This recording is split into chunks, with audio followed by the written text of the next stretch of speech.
হ্যাঁ, মাকে মামার বাড়ির গল্প শোনালে এটা সুন্দর দেখায়? মা কি মামার বাড়ির গল্প কম জানে? তাহলে আমি এই গল্পটা দিতে যাব কি করতে? আপনাদের ছেলে কি কি করবে এই এলাকার জন্য এটা আপনারা অলরেডি জানেন, জানেন কিনা?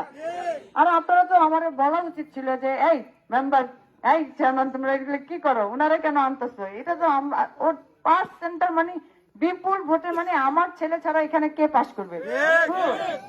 আমাদের ছেলে ছাড়া এই সেন্টারে বিপুল পরিমাণে ভোট পেয়ে কে পাস করবে?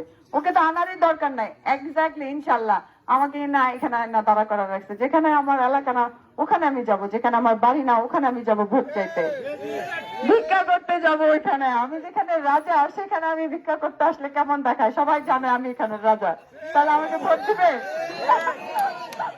তো আপনারা আমার হয়ে কাজ করবেন, আমাদের হয়ে কাজ করবেন, আমাদের হয়ে কাজ করছেন সেটা আমি জানি।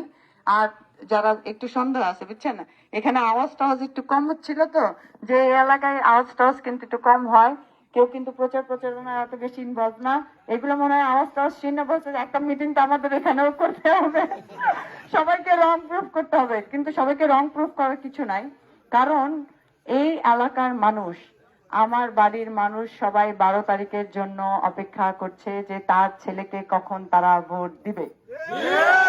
আর বিপুল পরিমাণের না, এখানে যদি 100 জন থাকে 10 জন হয়তো কোনো না কোনো কারণে যাইতে পারবে না, বাট 90 জন অবশ্যই ভোট সেন্টারে যাবে।